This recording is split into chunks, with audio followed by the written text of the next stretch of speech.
a Dani Gasparini, que no sé si Dani está por ahí, creo que vi que se conectaba en un momento a Dani, ahí está Dani, creo que está por ahí. Bueno, a ver, pensemos el mejor mecanismo para este encuentro, chicos. ¿Cómo quieren que hagamos? ¿Quieren que yo haga una intro? ¿Quieren que veamos gráficos? ¿Quieren hacerme preguntas? Y hacemos al revés, arrancamos con las preguntas y vamos respondiendo las preguntas y usándolas como disparadores. Díganme ustedes. No, si te parece, si tenés los gráficos y querés introducir, podemos empezar con tu exposición y bueno, y luego damos lugar más a las preguntas que vayan surgiendo. Bueno, excelente. A ver, algunas cuestiones que tienen que ver con una caracterización general de la crisis que estamos transitando juntos, tiene que ver justamente con el hecho de que la característica central de la crisis económica que estamos transitando es que es una crisis que no está provocada por la economía. Es una crisis generada por un factor de orden preeconómico, básicamente porque el distanciamiento social como única herramienta efectiva para combatir la pandemia es justamente la herramienta que, por un lado, evita un contagio de carácter masivo, pero por otro lado, por supuesto, tiene como consecuencia el hecho de bueno, funcionar como como una herramienta que hace que la demanda y que la oferta al mismo tiempo se frenen. Es decir, la economía lo que tuvo fue como un paro cardíaco. Un paro cardíaco porque tenía un funcionamiento, a escala global, digo, tenía un funcionamiento determinado y de pronto la demanda y la oferta se cerraron al mismo tiempo. Y eso genera una enorme destrucción de valor. Yo siempre uso el ejemplo, y mal no me vendría, del mercado de los cortes de pelo. ¿Por qué digo esto? Porque el mercado del corte de pelo hoy no funcionaría básicamente porque no tenés demanda, o sea, no tenés ganas, plata, ni te podés ir a cortar el pelo. Y por otro lado, si tuvieras ganas, plata y chance de ir a cortarte el pelo, la peluquería estaría cerrada. Entonces, demanda frenada, ofertas frenadas, no tiene precedentes en la historia moderna. Nunca antes lo habías tenido. Y lo que tenés además es en países como la Argentina, una complicación extraordinaria respecto de eso, porque en el hemisferio norte vos tuviste una crisis propia de países desarrollados, en donde tienen economías desarrolladas, sistemas de salud propios de economías desarrolladas, tienen, podemos decir, sociedades sajonas o asiáticas centralmente con una manera de vincularse con el cumplimiento de las normas, y tienen una concentración demográfica de la pobreza distinta que la del hemisferio sur. Y además allá el frío se está yendo, acá el frío está llegando, son economías en vías de desarrollo con sistemas de salud propios de las economías en vías de desarrollo, o sea, no tan flexibles.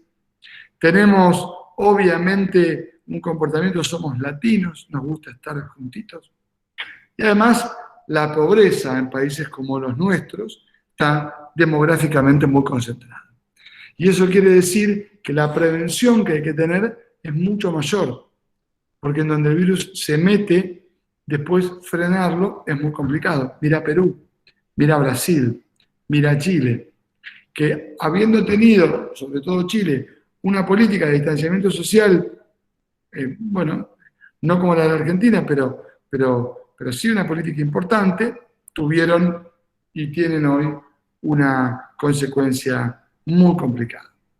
Básicamente por esto, porque la circulación social se da en un contexto muy distinto del que se puede dar para el mismo distanciamiento social en economías desarrolladas. Argentina fue mucho más severa en su distanciamiento social y por supuesto esto genera que el resultado desde el punto de vista epidemiológico sea muy bueno y desde el punto de vista económico sea complicado.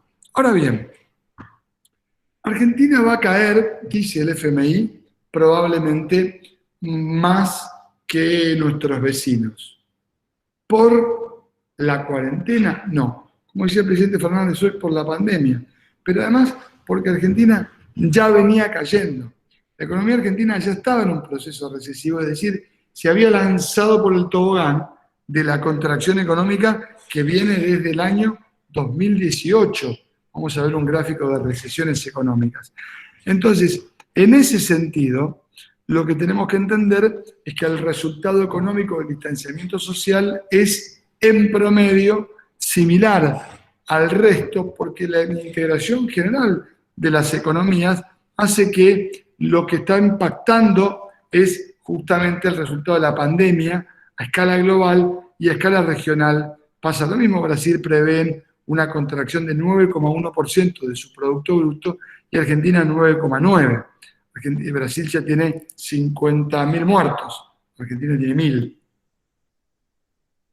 Entonces, de alguna manera, esta situación distópica que estamos viviendo, que estamos transitando, bueno, es una situación que claramente tiene que ordenarse o regirse, si se quiere, por un paradigma. O intentás privilegiar la rentabilidad, la economía, o privilegiar la vida humana. Porque está claro que el distanciamiento social salva vidas. Y no está claro que terminar con el distanciamiento social tenga un efecto que te dice, no, va a caer mucho el PBI, ¿cuánta gente se suicidaría? ¿Cuánta gente moriría si la economía caería? Es un potencial.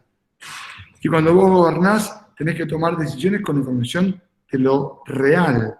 Y vos levantás la cuarentena y la gente se muere. Del otro modo, bueno, claramente tenés una incertidumbre respecto de qué puede pasar. Ahora bien, la pregunta justamente nos lleva a pensar qué hace el Estado Nacional hoy y qué puede pasar y cómo podemos salir de acá. El Estado Nacional lo que hace básicamente es tiene una política de ingresos, distinto del pasado, donde vos tenés 9 millones de beneficiarios de la IFE, el ingreso familiar extraordinario, que lo que hace es subsidiar la demanda, fundamentalmente tratar de lubricar la cadena de consumo allí a donde más se complica inicialmente, cuando hay justamente una situación como la que estamos transitando, totalmente anómala, y luego un subsidio sobre los sectores medios en el pago del ATP, que es la asistencia para el pago de salarios que ofrece el Gobierno Nacional, que también articula con las pymes para intentar subsidiar parte del pago de salarios. Y para autónomos y monotributistas, crédito a tasa cero, que es un subsidio porque en un país con 40% de inflación, la tasa por debajo de 40 es un subsidio, digamos, es como tasa negativa. Es tasa negativa. Es una política de ingreso general, después algunas políticas particulares. Por otra parte, vos tenés una política de crédito de la banca pública en general y de los bancos en particular, en donde la tasa de interés es 1/3 de lo que era hace 7 meses. Cuando terminó el gobierno anterior, la discusión era dólar o LEVAC, después fue LEVAC o LELIC, o sea, cómo ganar plata sin laburar, la bicicleta financiera. Bueno, hoy la tasa es 1/3 de lo que era en ese momento.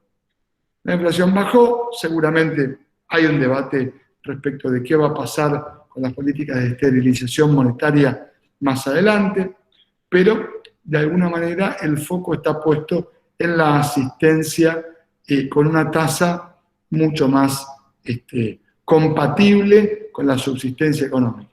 Y por supuesto una economía que sea chica, que va a dejar todo más chico, va a haber quiebras, va a haber más desempleo, va a haber más pobreza.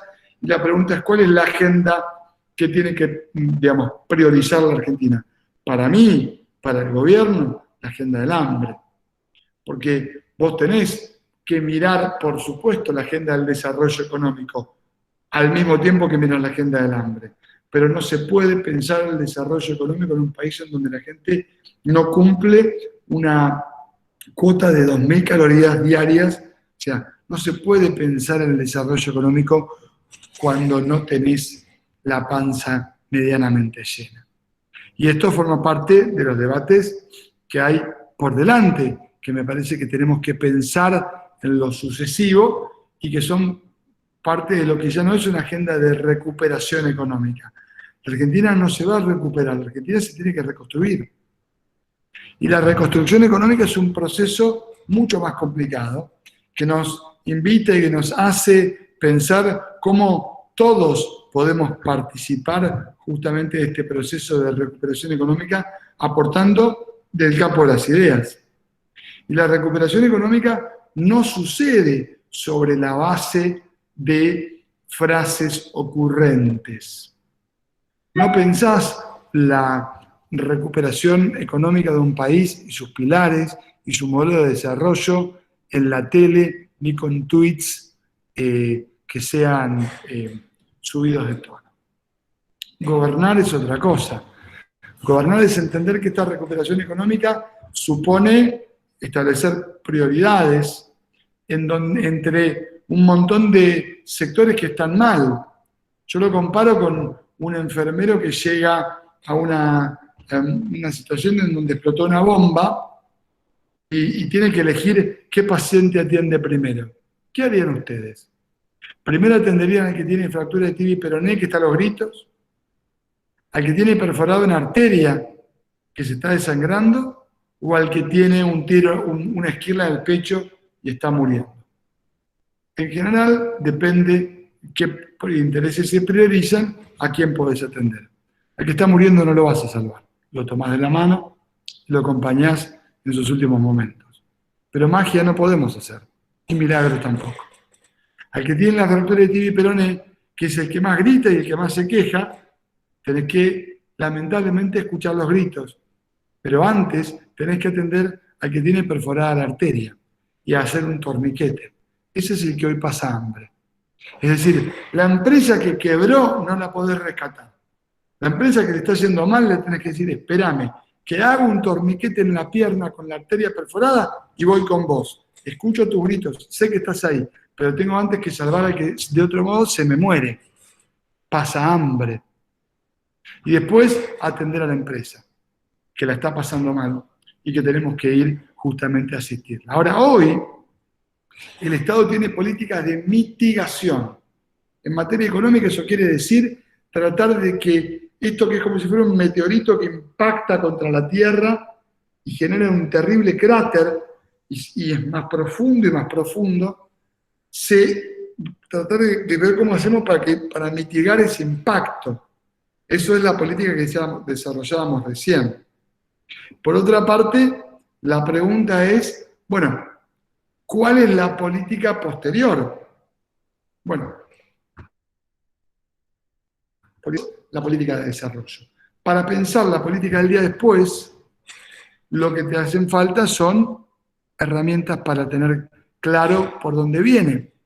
¿Y eso qué es? Eso es algo parecido a cómo hace un edificio. Yo pensaba una figura, ¿no? Un arquitecto, arquitecta que tiene que hacer un edificio. Para hacer un edificio vos necesitas primero conocer los materiales con los cuales vas a construir el edificio. Esto quiere decir, vos no podés hacer un edificio de 20 pisos de madera. Entonces, si no sabés si vas a tener hormigón armado, cemento, ladrillo, pero yo te pido un edificio de 20 pisos, vos me tenés que decir, hasta que no conozca los materiales, no te dibujo el plano.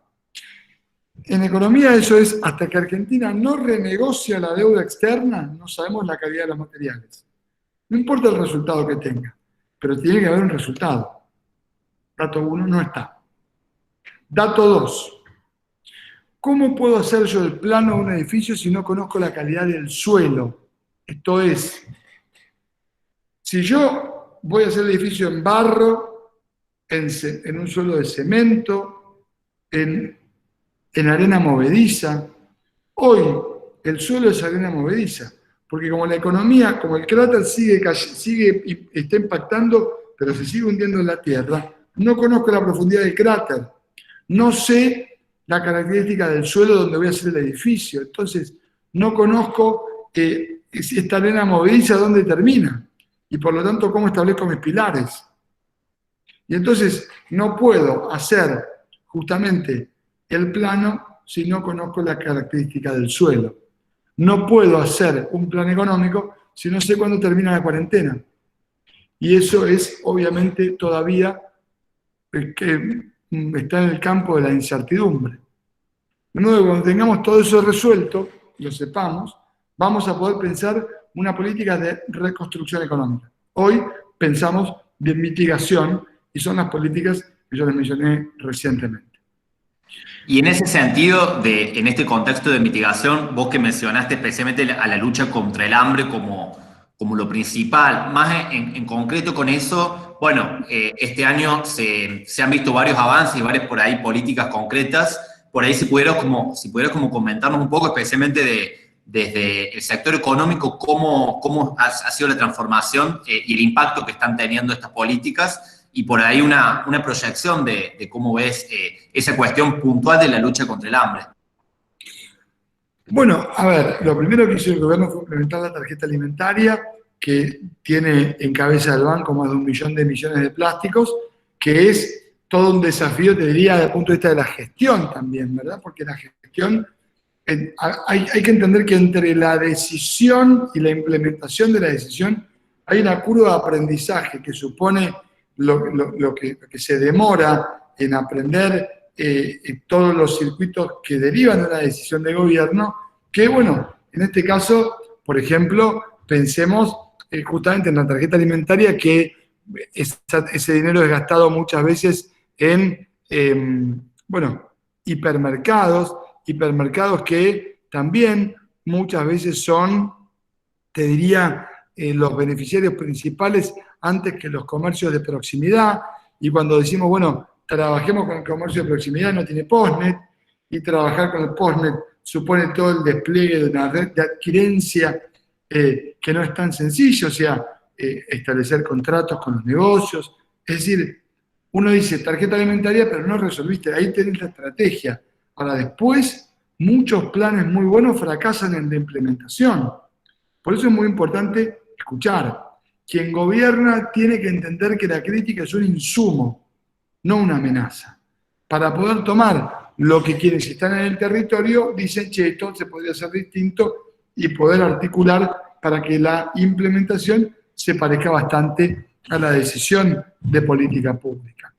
Y también, obviamente, lo que tiene que ver con las políticas del ingreso familiar extraordinario, estos 10.000 pesos, que son una política pública que pone efectivo directamente de libre disponibilidad a disposición de 9 millones de personas que hoy no recibían el IFE, porque estamos hablando aparte de la AUH, de la asistencia universal por hijo. O sea, acá hay nuevos beneficiarios que son las víctimas de la economía negra de la Argentina, fundamentalmente, trabajo informal, que reciben esta asistencia que de algún modo es justamente una herramienta de mitigación que el gobierno disponibiliza, cuya implementación también es sumamente compleja y requiere la integración de AFIP, de ANSES, de Banco Central y sobre todo de la banca pública.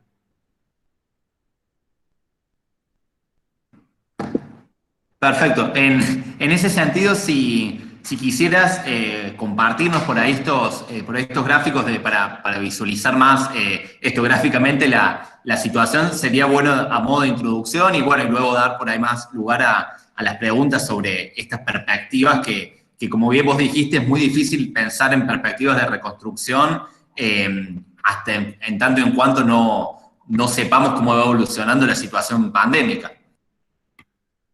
Dame un segundo que le mando a Fede el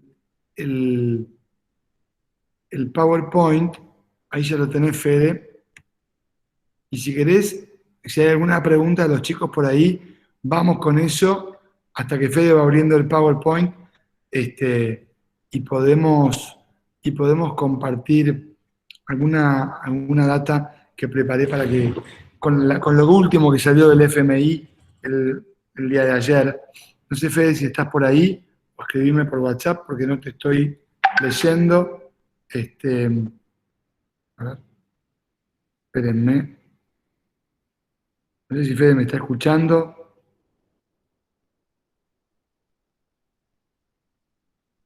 Bueno, no sé si me escucha. Estuvo Está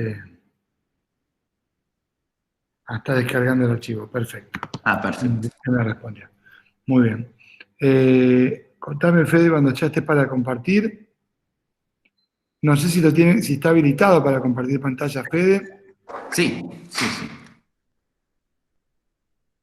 Muy Fede, escribí, me descargaste, porque no está empezado. Bueno, dale, arrancá con la primera slide.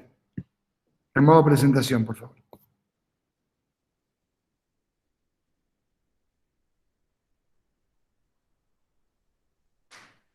Siempre demora unos segunditos desde que le hace clic en presentar, así que ya se debería estar mostrando para todos.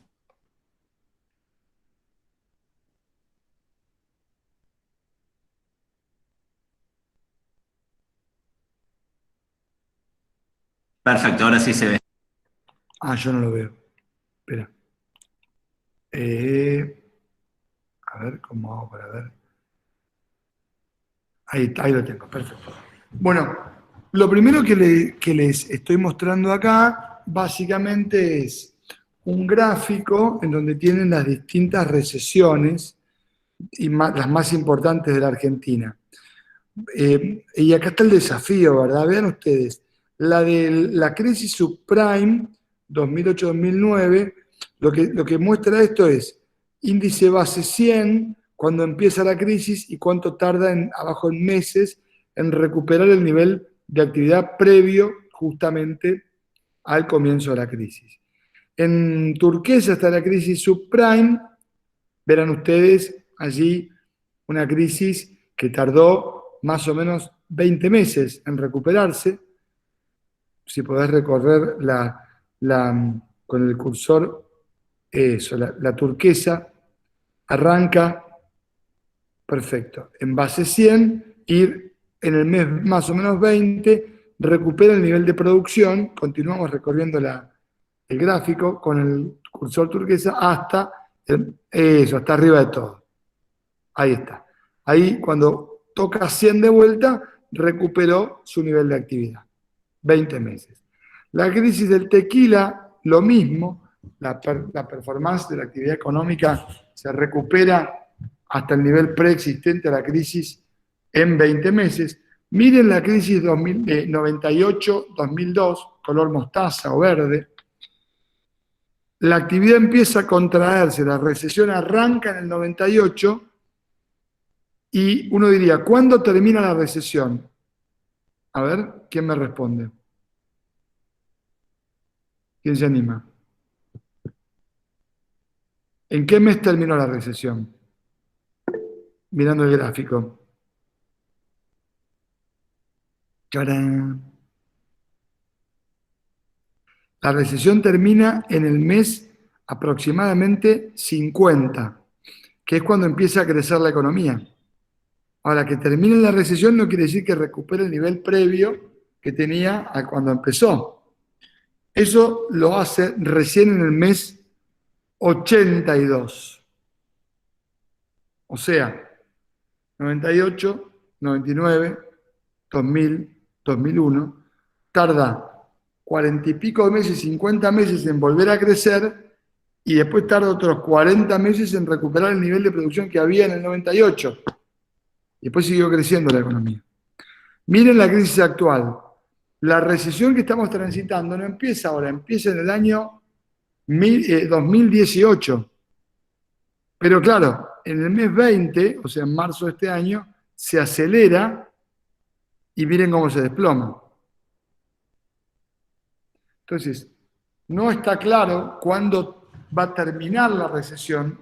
Puede que cambie la pendiente, que se haga un poco menos pronunciada, y después la recuperación empezará, pero hasta que toque nuevamente el nivel del 2018, que también es un nivel malo, pero hasta que recupere el nivel precedente de la crisis, podemos esperar, esperemos que no mucho, pero me parece que hay una pregunta ahí que parece que todavía no tiene respuesta porque no tiene piso la crisis.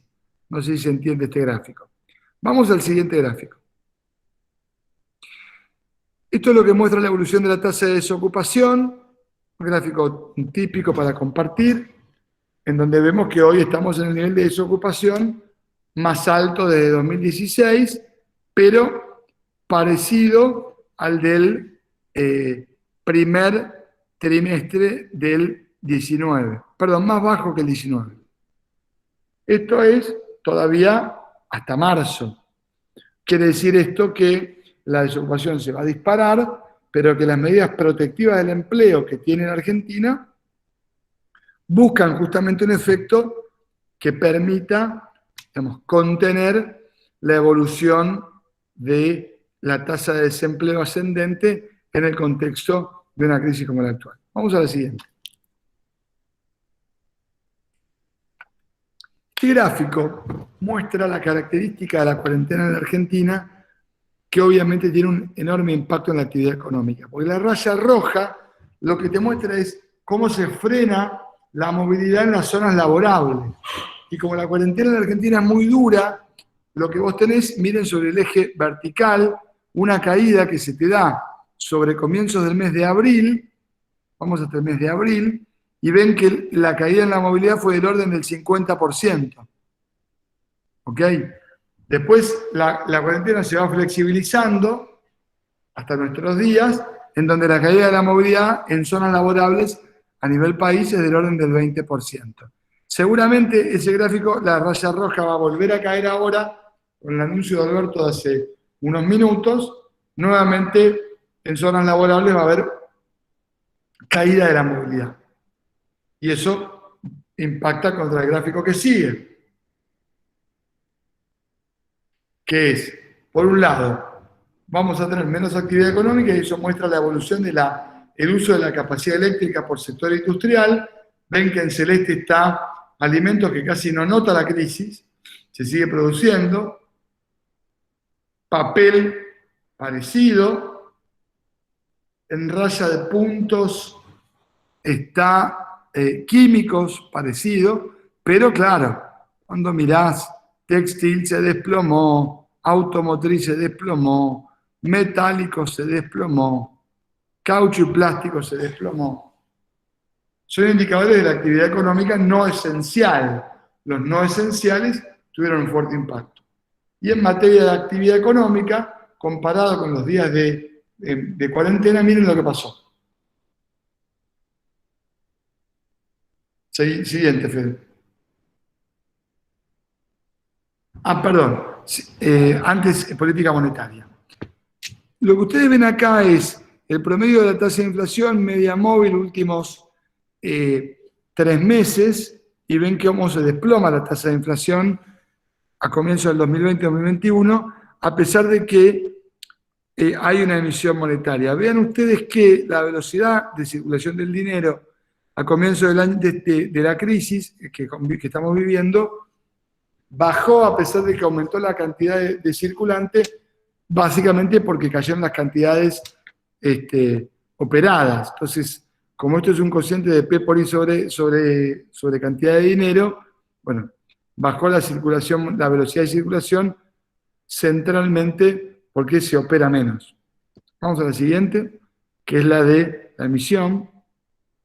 2 datos, vean cómo aumenta el gasto fiscal, el gasto primario se dispara muy fuerte y caen los ingresos, lo cual obviamente supone un enorme aumento del déficit fiscal, que como ven ustedes en el gráfico de base monetaria, se está financiando con una expansión de la base monetaria. Vamos al gráfico que sigue. Ven ustedes lo que decíamos, lo que aumenta la canasta básica total y la variación mensual, que en el 2020, justamente con esta gestión aumenta menos, porque hay un control de precios sobre esa canasta básica como parte de un conjunto de herramientas que buscan justamente, bueno, mitigar el impacto en alimentación o el consumo de alimentos de la crisis económica derivada de la pandemia y la recesión precedente al tiempo que estábamos comenzando esta profundización de la recesión cuando comenzó la pandemia. Vamos al siguiente. Bueno, esto es desigualdad de ingresos, para que lo tengan. Es, digamos, bastante técnico. Vamos al siguiente. Muy bien. Acá lo que tenemos es cómo la actividad económica se contrajo contra el trimestre anterior y abajo cuántos días de encierro hubo.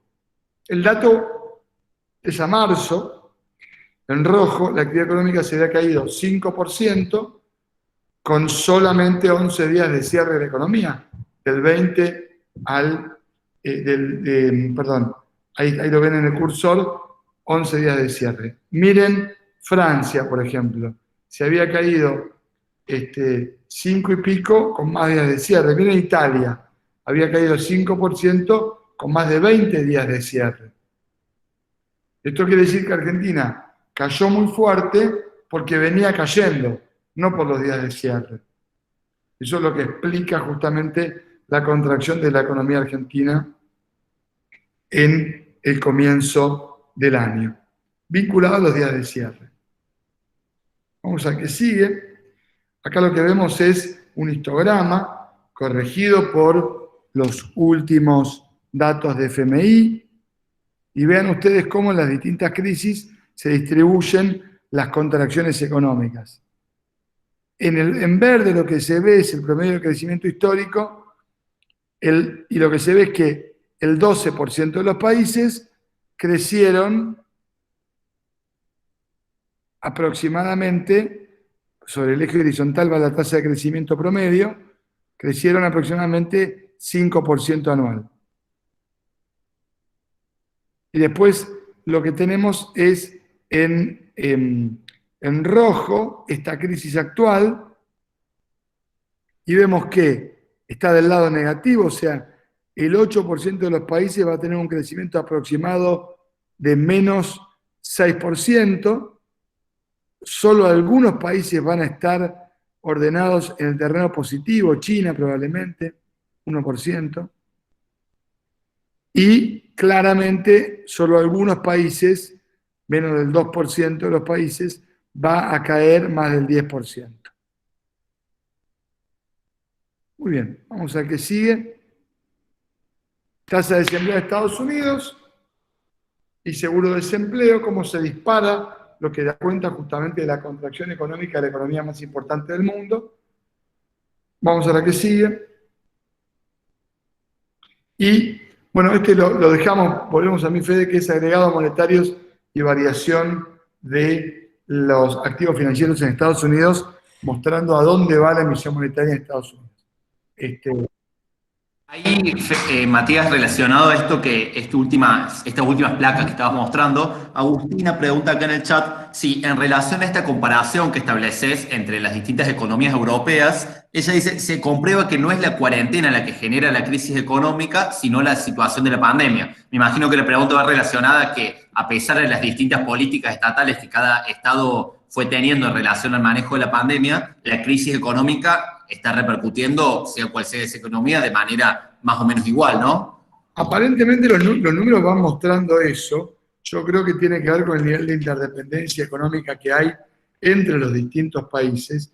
Y eso lo que hace justamente es, bueno, condicionar las economías, porque en definitiva, que cierre parcialmente una economía, lo que te está mostrando es que, bueno, termina impactando en general en la totalidad del desempeño. Por ejemplo, veíamos Italia, veíamos, cuando uno mira, hay un gráfico que presentó Alberto hoy que circuló también, que es cómo circulan las economías de Italia y de España, Estados Unidos -8, es decir, claramente el impacto tiene que ver con que el distanciamiento social genera un freno brusco de la economía, destrucción de valor, y bueno, y ahora se trata de en qué país muere menos gente, no qué país cae más o cae menos, porque todos caen muchísimo.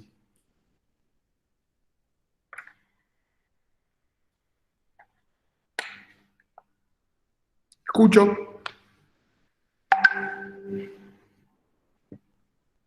Hola Matías, ¿cómo va? ¿Todo bien? Todo bien. Yo tenía una pregunta con respecto a que el viernes, en la charla que tuvimos con Lozano, charlábamos de, bueno, qué medidas están a disposición del Estado para un poco que la caída no sea tan brusca y a partir de eso tener cierta reactivación, ¿no? y sobre todo de las pymes en este plan de, bueno, pagar la mitad de los sueldos, de los préstamos a tasa cero, de los préstamos a tasa 24. También hablábamos de lo fundamental de, por ejemplo, meterse en los alquileres, meterse en las tarifas. Lo que yo pregunto, ¿es una medida realizable con respecto al gasto que se está teniendo y a los recursos con los que cuenta el Estado? Bueno, depende de cómo distribuyamos los costos de la crisis. Vos podés congelar precios 2, 3 meses, vos podés meterte con los alquileres un tiempo, pero son medidas paliativas. No hay una reconstrucción económica con una economía, para mi gusto, tremendamente regulada. Yo creo que tiene que estar el Estado presente ahora, mucho para sostener, mucho para poner un plan de desarrollo económico sostenible en el tiempo. El mercado no lo resuelve todo, eso está clarísimo. Ahora, en algún momento, digamos, vos tenés que buscar cómo el sector privado empieza a generar empleo. Y esto no tiene que ser una mala palabra, más bien al revés. La pregunta es, ¿cómo generas un capitalismo nacional que permita que la ganancia quede en la Argentina y que se recreen los mecanismos de capitalismo, pero privilegiando digamos, el desarrollo de una burguesía local y no transnacional? Me parece que ahí pasa un poco, pero entre medidas de orden paliativo y de carácter reconstructivo, si vale la palabra. Hoy todo lo que hay es, digamos, agua en la cantimplora para cruzar el desierto, pero de ninguna manera es la tierra prometida. Eso lo tenemos que construir entre todos. Tal cual, sí comparto. Es decir, vos también pensás que esto puede ser un punto de inflexión para, no sé si se quiere repensar la forma de producción, pero algo así por el estilo, digamos. Mira, yo lo que creo es que nosotros tenemos que intentar ir hacia un capitalismo que privilegie elementos complementarios al fin de lucro. Yo creo que el criterio de éxito exclusivo y excluyente del fin de lucro como organizador de la actividad económica tiene que ser, o tenemos que intentar encontrar una vuelta de tuerca para justamente mejorarlo.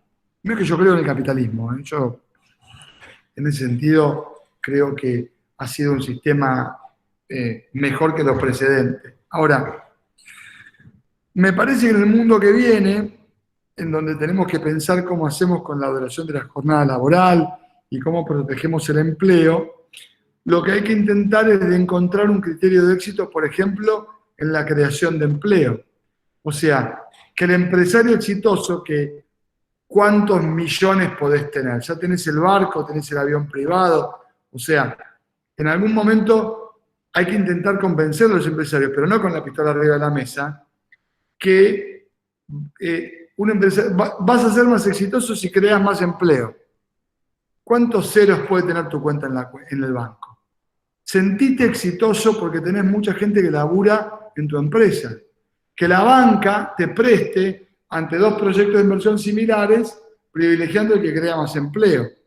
Entendiendo que las relaciones laborales no solamente son una relación de producción, sino que también tienen la posibilidad de construir sentido en la propia actividad humana. Y con la pandemia estamos viendo que sentirte útil está bueno. Por eso yo, el verso de la, no verso porque esté mal, digo, esta idea de la renta básica universal, me parece que no está mal, pero a mí me parece que mucho mejor es el trabajo básico universal. Dame 4 horas de laburo, aunque la pague el Estado, vemos, pero privilegiar la creación de empleo porque, bueno, creo que eso tiene que ser un criterio de éxito complementario al fin de lucro, pero no desde lo punitivo, sino desde una idea de, bueno, ¿cómo hacemos para que el empresario quiera hacerlo y encuentre valor en eso? Y no que esté obligado a hacerlo. Ahí Agustina preguntaba en el chat, me imagino que es cuando te referías a la cuestión de cómo cómo constituir una burguesía nacional, cómo ponerle límites al capital transnacional para que justamente pueda crecer esta burguesía nacional.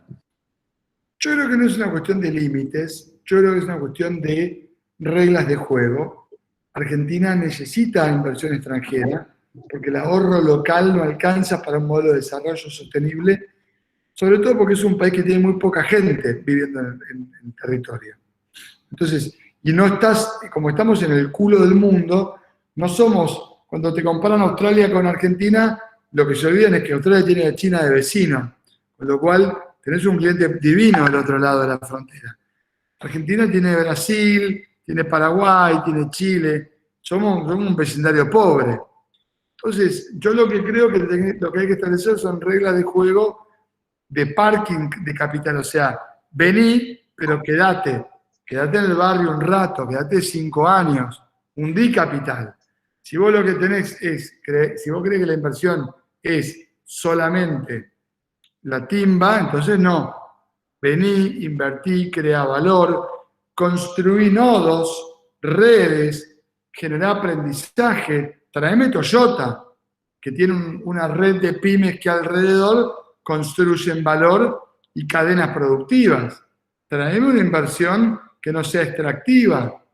Traeme una agenda que dialogue con la agenda medioambiental y que tengan un modelo de desarrollo económico que no sea solamente extractivo. Hacé minería, no le tengo miedo, discutámoslo, dale, pero minería sustentable.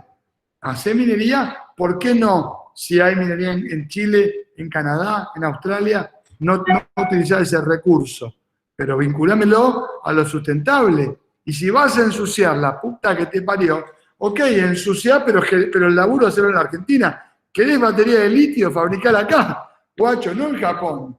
Bueno, ahí hay también un punto, ¿no? Digamos que es, si vamos a hacerla mal, si vamos a hacer la fiesta, disfrutemos toda la fiesta. No te lleves la parte linda, ¿viste? Porque si no, acá hacen la previa y el boliche está en otro lado. Bueno, yo digo, tratemos de que la diversión quede en Argentina, ya que hacer la previa acá. Bueno, me parece que ahí hay una discusión de modelo de largo plazo que hay que darla, ¿no? Perdón, yo me tenté porque no me lo esperaba. Y perdón, Tommy, que me dañé el micrófono, pero quería entrar en este último punto que decías, Matías, de sobre lo sustentable, porque ahí yo también tengo como una discusión, siempre que se toma el tema de vaca muerta, por ejemplo, de decir, bueno, ¿hasta qué punto está bueno? Sí, tenemos que hacer fracking, sí, tenemos que hacer esto, tenemos que hacer lo otro, pero también es cierto de que, bueno, capaz para un primer momento, para empezar a dar un crecimiento al país, está bueno. Capaz en lo que habría que hacer sería hacerlo de forma responsable y pensar en perspectiva de largo plazo, cómo con ese crecimiento damos impulso a energías más sustentables. Lo que yo no sé, o tengo mis dudas, es si efectivamente está esa visión en la clase política. Tengo entendido que me parece que el año pasado, no tengo bien los números, pero había aumentado sobre todo la eólica y me parece que la fotovoltaica en un porcentaje. De las pocas cosas que hizo bien el gobierno anterior fue la promoción de aumentó eso. De la producción de energías alternativas. Ahora, políticamente hablando, perdón si hay alguien que no le interese la política que esté participando de esta charla, me parece que es importante entender qué tiene que buscar un proyecto político y qué herramientas tenés y qué herramientas no tenés. Porque la idea de, bueno, no hagamos fracking, crezcamos, ¿y vos qué me proponés? ¿Que el país crezca fabricando velas artesanales y artesanía para la feria hippie? No crece un país. Tal cual, es la discusión. Sí, sí. Porque les cuento, los gringos se llevaron todo de Colón para acá. Nos dicen ahora cómo tenemos que hacer porque se chorearon todo el oro, la plata, los recursos. Nos queda el agua y vaca muerta. Y bueno, pero que quede, digamos, que el valor que eso genera quede acá. Digo, eso no quiere decir que no puedas compensar. ¿Está bien? Porque también los gases de efecto invernadero tienen que ver con la producción agropecuaria. Bueno, vos tenés por delante un mundo con 9.000 millones de habitantes.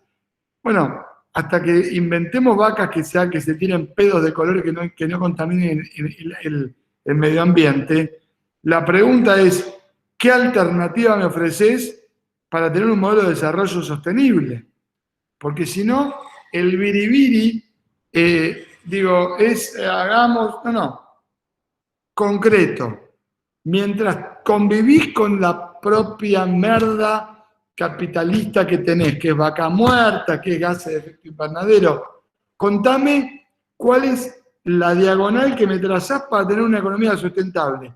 ¿A dónde llevo esos fondos para que, si comemos todos, con lo feo, bueno, desarrollamos la economía del conocimiento y todo lo que te puede escribir gente muy inteligente, Naomi Klein, te puede militar Greta, todo eso está buenísimo, con gente que morfa, Cuando la gente no morfa, viste, Greta y Naomi Klein pueden Es fácil. No, que pueden ser recontra snob, pero no van con Dani Gasparini a los barrios populares a armar un guiso para que la gente morfa. Ajá. Son realidades muy distintas. No, eso no quiere decir no pensar una agenda de desarrollo sostenible, medioambiental.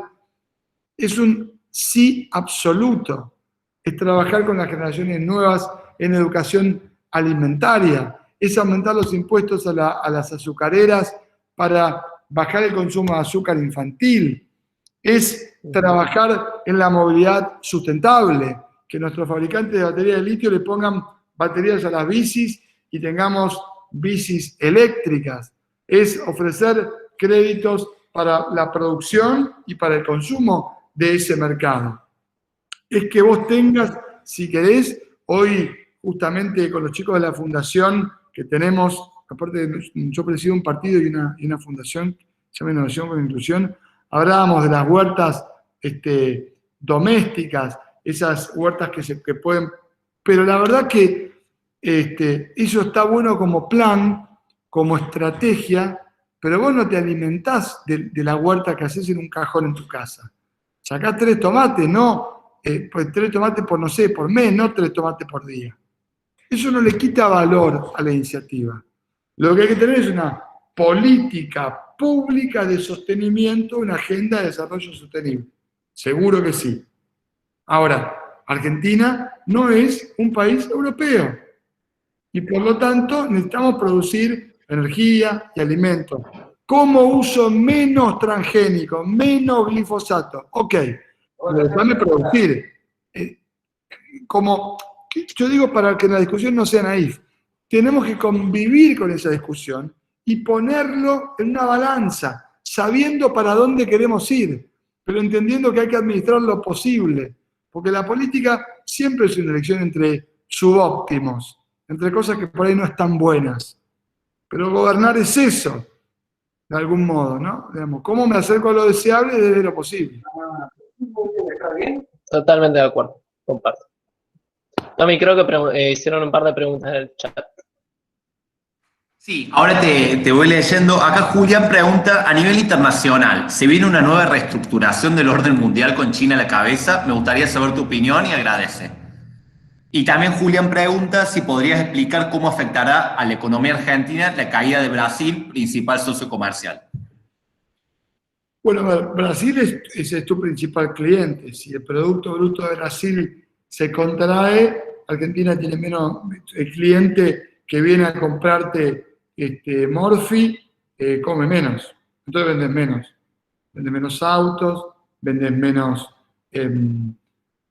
algodón, vendes menos carne, carne no le vendemos, vendes menos aceitunas, vendes menos productos, y claramente eso es un problema.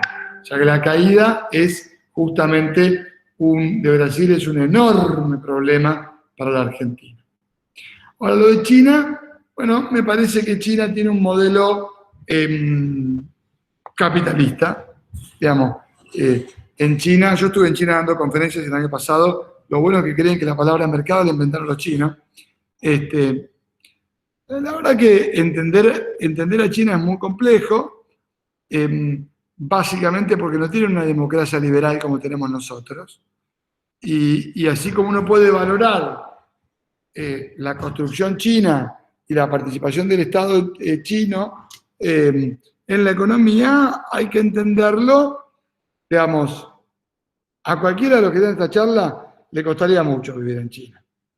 Por más que suena lindo, yo les puedo asegurar a ustedes que no es políticamente correcto por los compañeros, las compañeras que están acá, pero seguro que en Miami la pasarían mejor que en Shenzhen, cualquiera de ustedes. Yo estuve en los dos lugares, digamos, créanme, pero no por cómo te lavaron el cerebro, porque nosotros vivimos en una democracia liberal, es la verdad. Ustedes votan en el centro estudiante, anda a China a ver cómo te va, arma tu agrupación. ¿Viste? Y los gringos tienen la agrupación, vos vas a Francia, vas a Inglaterra, los puteás desde acá, pero después te vas a McDonald's a comprar una hamburguesita, tranca, todos ustedes tienen linda pilchita, ustedes son todos burgueses igual que yo, ¿o qué pensaron? ¿En dónde pensaron que estaban viviendo? ¿Se entiende? Lo que no significa bajar la bandera de la lucha, pero como estoy hablando con gente que tiene más de 15 años, les hablo con gente adulta, digamos. Entonces, el hegemonismo chino es una cosa que puede pasar, yo no estoy tan seguro que esté bueno, sí creo que lo que China le cuenta al mundo, lo que Putin también, con una Rusia de pie, le cuenta al mundo, es que los países se desarrollan solamente cuando eligen su propio destino. Y si vos lo que querés para tu país, o lo que creés para tu país, es un presidente que sacándose selfie con los otros presidentes y poniéndose las rodilleras para hacer una felatio global, ¿el país va a crecer? No crecen así los países.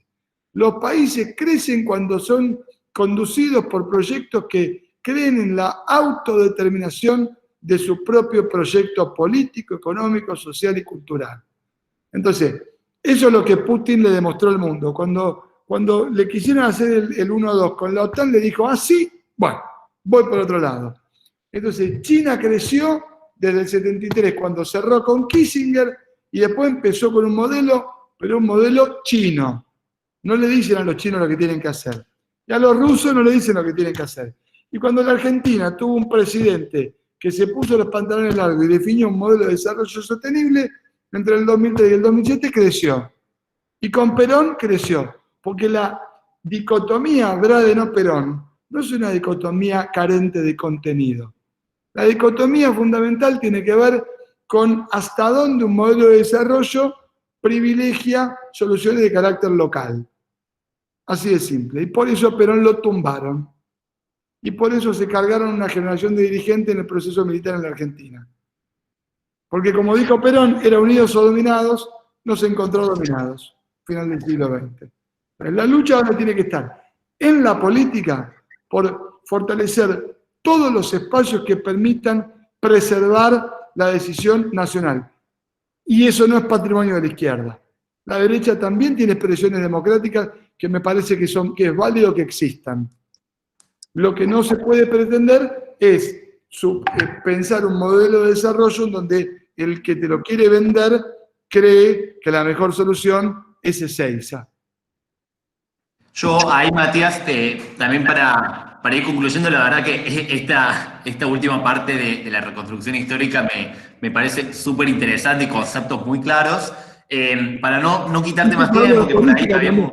No soy solo un economista. Sí, claramente. Y eso la verdad que le aporta muchísimo a este congreso, que además de economía podemos estar trayendo estos debates políticos que justamente también a veces la formación en economía en la universidad pública peca un poco de faltarle un poco de economía política y de ver a las dos cosas como cosas separadas. Eso la verdad que poder tener estos espacios para unirlas es muy válido y muy valioso. Quería cerrar con la pregunta. Y el debate, no sí. Faltan las clases. No, que digo, y el debate, esta ida y vuelta que se dio recién, no se dan muchas clases.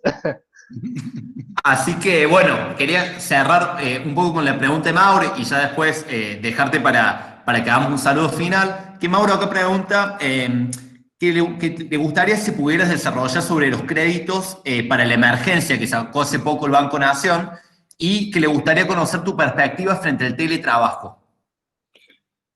Me parece que nosotros tenemos un crédito para teletrabajo, que es un crédito de hasta 3 millones de pesos, 24% tasa fija, 3 años. Me parece que el teletrabajo es, sin dudas, una herramienta para tener en cuenta. La pregunta tiene que ver con cómo vinculamos el teletrabajo con la inclusión laboral. Yo creo que el teletrabajo tiene que ser una herramienta que hay que mirarla de vuelta desde una perspectiva de igualdad. Es desde una perspectiva en donde sea una herramienta que permita que la mujer tenga una menor brecha de empleabilidad, una menor brecha salarial, porque como las mujeres en Argentina trabajan 4 horas de manera no remunerada más que nosotros, tienen una desventaja en el mercado laboral que tal vez el teletrabajo permita complementar. Y en ese sentido, creo que el Estado tiene un rol para cumplir, justamente porque, contrario a lo que opinan los meritócratas que creen que la meta la cruza antes en la carrera, en la vida, la meta del éxito la cruza antes el que corre más rápido, yo estoy convencido que la meta la cruza antes el que arranca de más adelante en la carrera. Y el Estado tiene que tratar de que el punto de partida sea lo más parecido posible.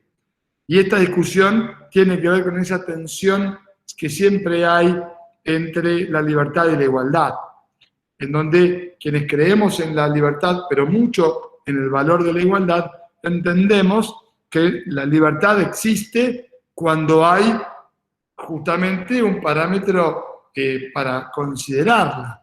Poca libertad puede tener quien tiene que viajar 2 horas de ida, 2 horas de vuelta al laburo, y entonces ese emprendedor tecnológico las pelotas, porque tenés que estar viendo cómo morfás. Entonces, el Estado, si a través del teletrabajo puede permitir herramientas que ecualicen, no que igualicen, sino que ecualicen mejor estas herramientas para mitigar la desigualdad, me parece que es una herramienta súper importante. Y me parece que para la burguesía, para los empresarios, es súper importante porque aumenta la productividad. Y Argentina va a crecer cuando sea más productivo, no cuando produzca más. Y eso, bien capitalista, quiere decir que los trabajadores tenemos que ser más productivos en la Argentina. Ahora, yo creo que la discusión está mal planteada cuando creen que la productividad de los trabajadores está determinada por el costo del salario. Tiene que estar determinada por el conjunto de elementos que hace que un trabajador, si quiere frente a una máquina, puede producir más unidades de producto. ¿En función de qué? Y en función de la dotación del stock de capital social que permite que un alemán pague más sueldo que un español, y el alemán paga más sueldo que un español fundamentalmente cuando ve que la economía alemana es más eficiente que la economía española. Digo, cuando hablamos de productividad es una discusión que también políticamente hay que dar, para entenderlo desde otro punto de vista. Perdón si hay alguien que no le gusta el fútbol. ¿Por qué el Barcelona paga mejores sueldos que el Betis en España? Si los dos tienen 11 jugadores en cancha, camiseta, botines, pelota, porque son más productivos los jugadores del Barcelona. Y eso tiene que ver justamente con que con la misma cantidad de jugadores, más pelota, hacen más goles los jugadores de Barcelona y venden más camisetas. Entonces la pregunta es, ¿cómo hace el Estado para que los trabajadores sean más productivos? ¿Bajando salarios o mejorando rutas, generando condiciones de empleabilidad, mejorando la educación, mejorando la salud, ecualizando los impuestos que tiene que cobrar donde los tiene que cobrar, redistribuyendo y mejorando justamente la alimentación, sobre todo de los niños, niñas y adolescentes, que cuando de 0 a 2 años no consumen la cantidad de proteína que tienen que consumir, no tienen chance de competir en el futuro. Ahora, si creemos que la pobreza es una elección, si creemos que la pobreza es justamente el resultado de quien no quiere laburar lo suficiente para salir de pobre, tenemos un problema. Entonces, ahí la banca pública tiene un rol, que es tasa para teletrabajo, que es tasa subsidiada para la pyme, para transitar este momento. Capital de trabajo de tiro general, también 24%, tasa fija de 18 meses y con SGR, con garantizar 24 meses. También créditos para el pago del salario, 24%, 12 meses. Los créditos mencionados anteriormente se pagan con cuotas semestrales, con periodo de gracia, cada 6 meses. Los créditos de pago de haberes se pagan cuatrimestralmente. Y entonces ahí tenés una política determinada, y en términos del teletrabajo, lo que les decía antes, me parece una herramienta que te ayuda a la productividad, pero que también interviene en agendas que hoy no mencionaron, que tienen que ver con las agendas, la agenda de las igualdades, en donde, obviamente, desde la economía y de quienes estamos más del lado del salario que del lado de la renta, en la discusión de largo plazo, tenemos que plantear esas agendas, que es la agenda, obviamente, de género, pero que también es la agenda de la diversidad sexual, en materia económica, que es la agenda del cupo trans, que estamos impulsando acá en el banco, que son las agendas que tiene que impulsar el Estado, porque tiene que empoderar a aquellos que, que naturalmente les viene yendo mal. Y para eso tiene que estar el Estado. Bueno, la verdad que, Matías, esa última reflexión, bueno, la compartimos mucho y fue, bueno, muy interesante. Y bueno, me imagino que ahí Mauro debe estar contento con la respuesta, que fue muy amplia.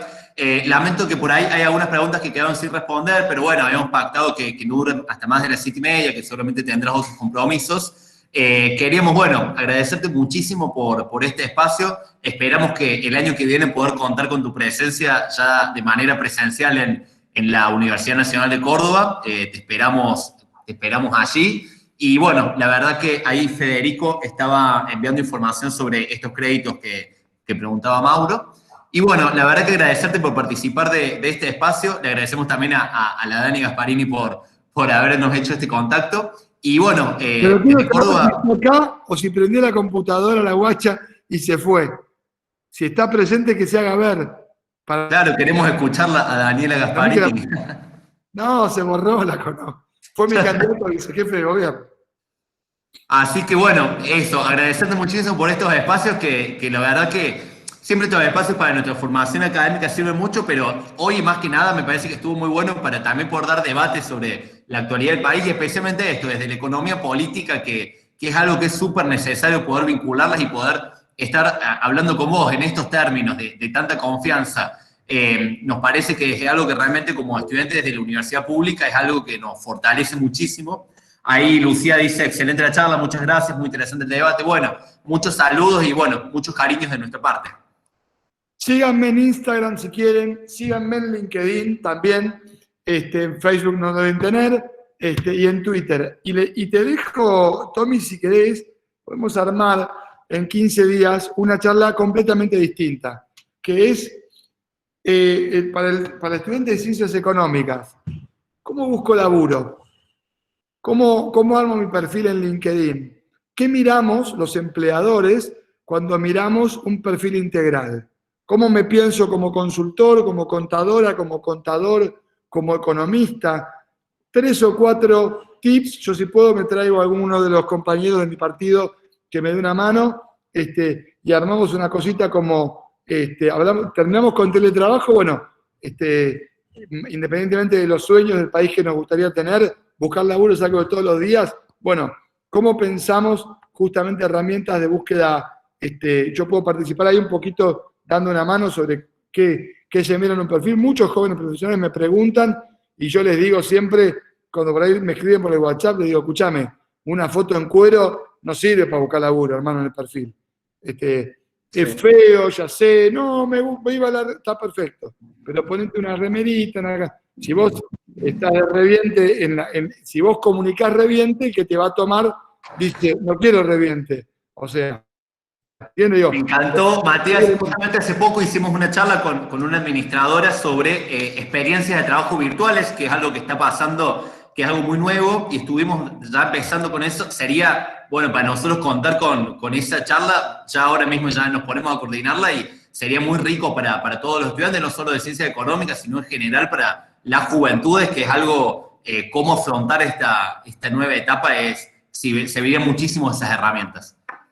Dale, excelente. Hacemos así, quedamos en contacto. Los espero en las redes sociales